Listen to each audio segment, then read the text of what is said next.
evening. Canadian Prime Minister Justin Trudeau speaking right now after the U.S. slapped Canada with 25% tariffs. Let's listen. So today, the United States launched a trade war against Canada. Their closest partner and ally, their closest friend. At the same time, they're talking about working positively with Russia, appeasing Vladimir Putin, a lying, murderous dictator.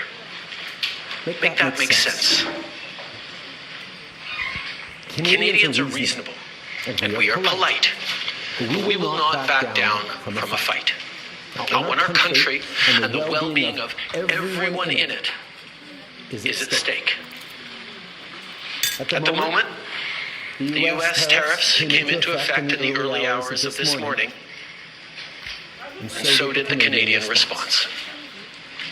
Canada will be implementing 25% tariffs against $155 billion worth of American goods, starting with tariffs on $30 billion worth of goods immediately, and tariffs on the remaining $125 billion of American products in 21 days' time. Should these tariffs not cease, we are in active and ongoing discussions with provinces and territories to pursue several non-tariff measures. Measures which will demonstrate that there are no winners in a trade war. Now, just like I did a month ago, I want to speak first directly to the American people. We don't want this. We want to work with you as a friend and ally. And we don't want to see you hurt either. But your government has chosen to do this to you. As of this morning, markets are down, and inflation is set to rise dramatically all across your country.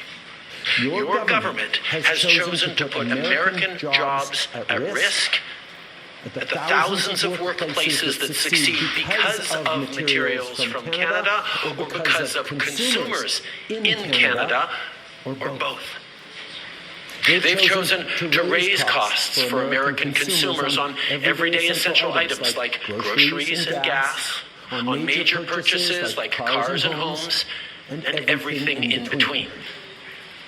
They've chosen to harm American national security, impeding access to the abundant critical minerals, energy, building materials, and fertilizers that we have and that the United States needs to grow and prosper. They've chosen to launch a trade war that will, first and foremost, harm American families. They've chosen to sabotage their own agenda that was supposed to usher in a new golden age for the United States. And they've chosen to undermine the incredible work we've done together to tackle the scourge that is fentanyl, a drug that must be wiped from the face of the earth. So on that point, let me be crystal clear. There is absolutely no justification or need whatsoever for these tariffs today. Now, the legal pretext your government is using to bring in these tariffs is that Canada is apparently unwilling to help in the fight against illegal fentanyl. Well, that is totally false. Let's look at the facts. Our border is already safe and secure. Far less than 1% of fentanyl flows and less than 1% of illegal crossings into the United States comes from Canada. But we acted because we know we can always do better.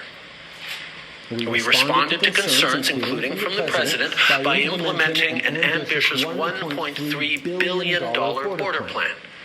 A border plan that includes generational investments in new AI and imaging tools to stop the flow of fentanyl in its tracks, stronger coordination and information sharing with American agencies, along with the deployment of drones, helicopters, and additional personnel to keep our borders secure. Now, a month ago, as part of an agreement with the United States that paused the tariffs, we made further commitments. We appointed Kevin Brosseau as our fentanyl czar, a man who dedicated his multi-decade career in law enforcement to combating organized crime networks and drug trafficking.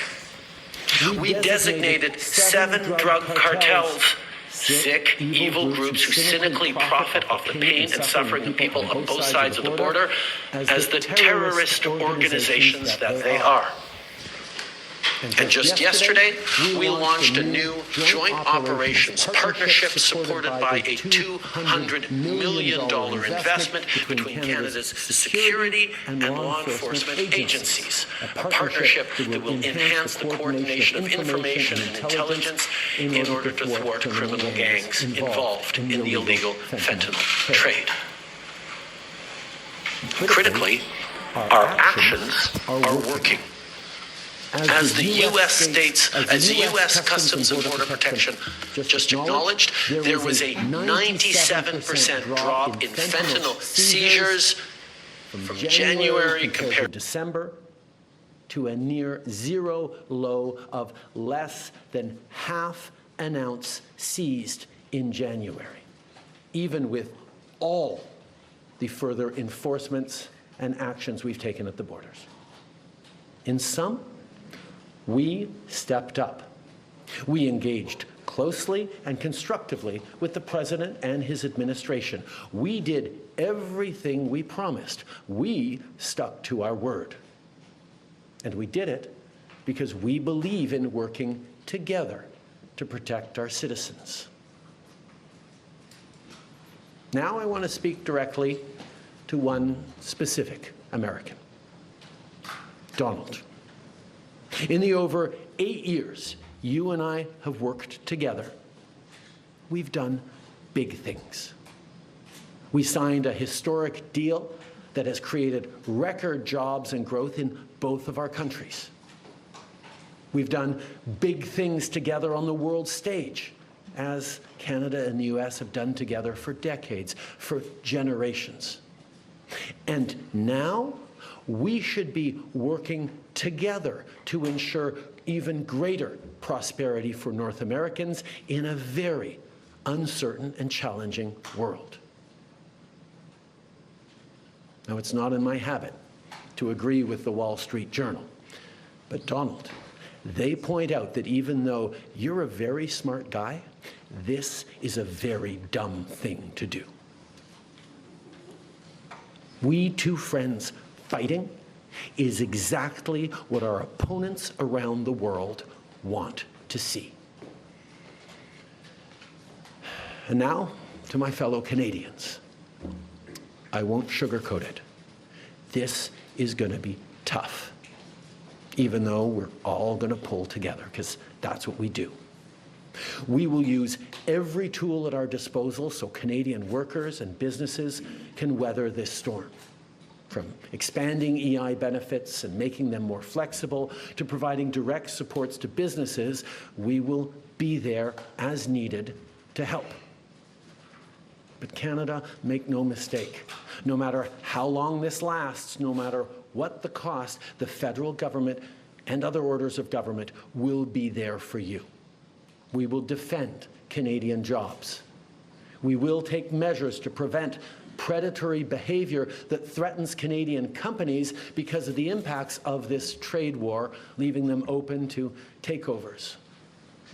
We will relentlessly fight to protect our economy. We will stand up for Canadians every single second of every single day because this country is worth fighting for. Les derniers mois ont été stressants et honnêtement épuisants. All right, while the Prime Minister is speaking in French, I want to bring in CNN's Paula Newton. She's joining us from Ottawa, CNN White House reporter Elena Treen. Paula, I've covered U.S.-Canadian relations for many, many years. I grew up in Buffalo, New York, right on the border with Canada. Our family used to go to Canada, to Ontario, Crystal Beach. Every summer we had a home there, so I spent a lot of time growing up effectively in Canada. I have never seen this U.S.-Canadian relationship deteriorate as seriously as it has right now. The Prime Minister of Canada saying the U.S. has declared a trade war against Canada. Have you ever seen this U.S.-Canadian relationship as bad as it is right now?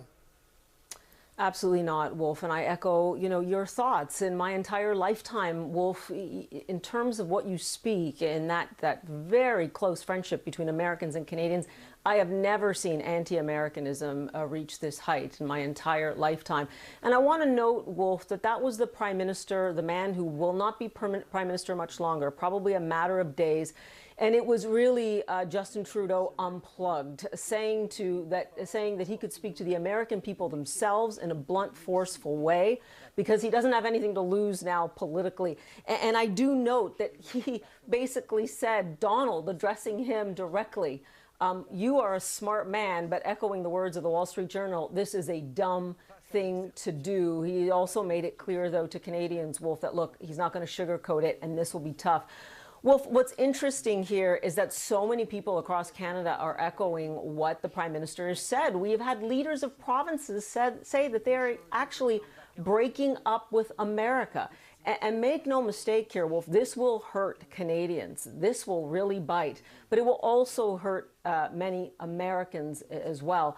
In terms of what happens going forward, Wolf, this is escalation. And Justin Trudeau is putting the United States on notice that there will be escalation. Key, though, he did speak to those strategic industries. When we talk about critical minerals, we've heard so much about how many Ukraine has. Canada arguably has some of the largest deposits of critical minerals in the world.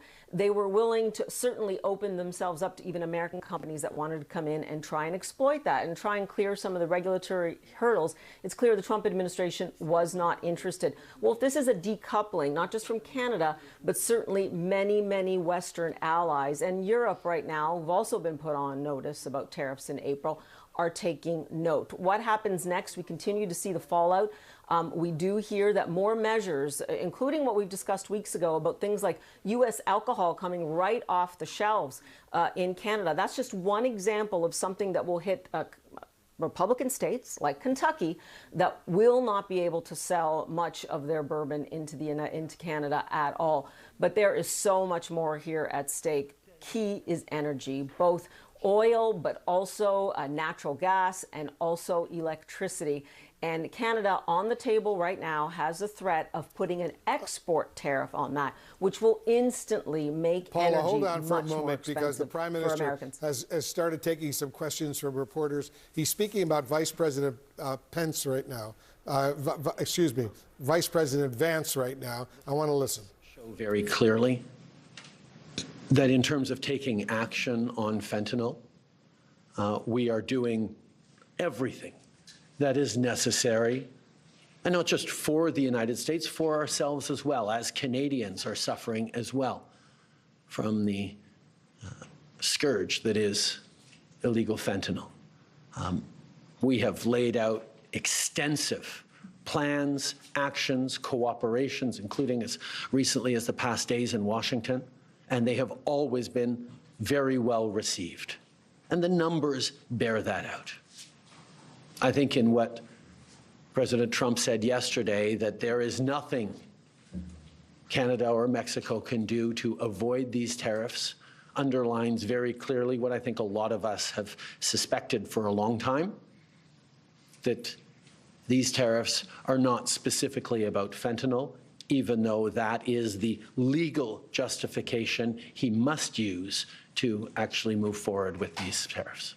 The United States has announced it's suspending aid for Ukraine. The Prime Minister Justin Trudeau of Canada, and saying that basically this idea that the reason for these tariffs is because of fentanyl is a false pretext. And he talks about all the things that Canada has done to crack down, and that less than 1% of fentanyl that was seized at the U.S. border was from Canada. Elena, it struck me, you're at the White House, and I'm wondering, he talked about how he hasn't talked to Trump yet. He hopes to.